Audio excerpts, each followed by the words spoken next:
I think the way I've described Pinehurst on Sunday was like it was a great day until it wasn't. You know, I did things on that Sunday that I haven't been able to do in the last couple of years. Took control of the golf tournament, held putts when I needed to, well, mostly when I needed to, made birdies, really got myself in there. And then, like, obviously, unfortunately, to miss those last two putts, or the putt on 16 and obviously the putt on 18. It was a tough day. It was a tough few days after that, obviously. But I think as you get further away from it happening, you start to see the positives. You start to see all the good things that you did throughout the week. And there's learnings in there too, right? I can, vividly remember starting to feel a little uncomfortable waiting for my second putt on 16, and the putt on the last was a really tricky putt, and I was very aware of where Bryson was off the tee, so I knew I had to hit it really soft. If the one back didn't matter, I would have hit it firmer, and it would have been. But because I was sort of in two minds, I didn't know whether Bryson was going to make a par or not.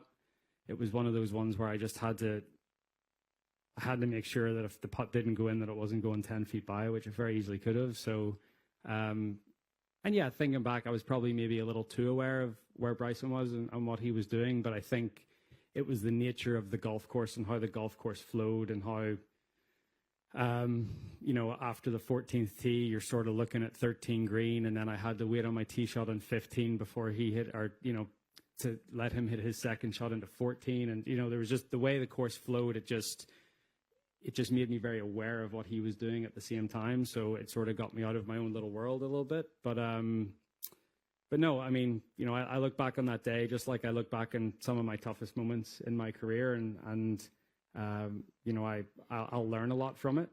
And I'll hopefully put that to good use. And it's something that's been a bit of a theme throughout my career. I've been able to take those tough moments and turn them into great things not very long after that.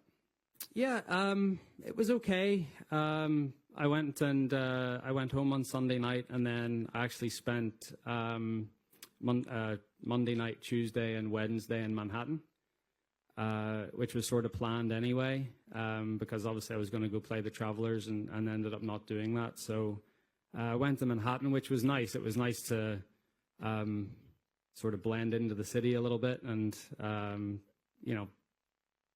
I walked around.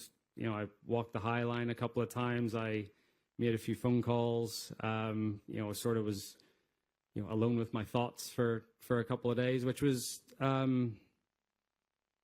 good. I had some good chats with people close to me, and I as you start to think about not just Sunday at Pinehurst, but the whole way throughout the week, there was a couple of things that I noticed that I wanted to try to work on over the last few weeks coming into here, and obviously next week at Troon. So they were hard, but at the same time, like as each day went by, it became easier to focus on the positives and then to think about the future instead of what had just happened.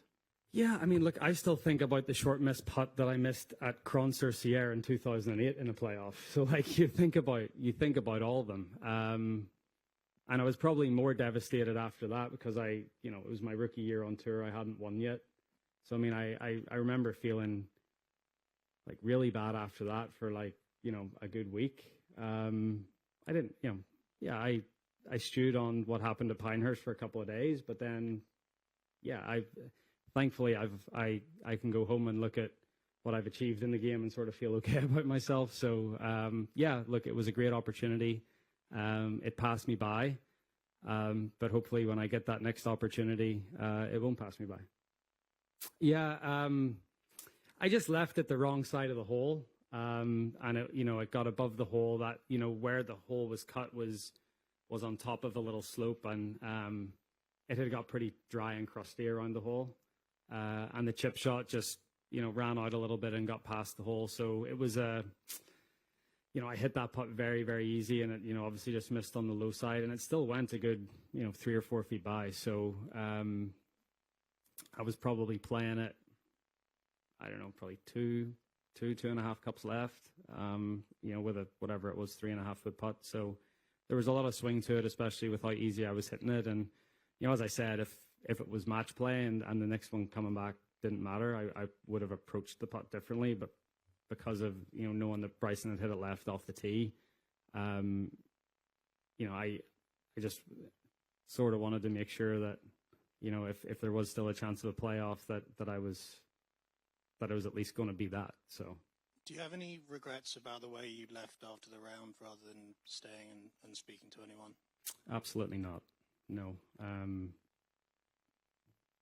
There's nothing that I could have said that was not that. I mean, it would have been good because you guys would have been able to write something about it or had a few quotes from me, but no offense, you guys were the least of my worries at that point.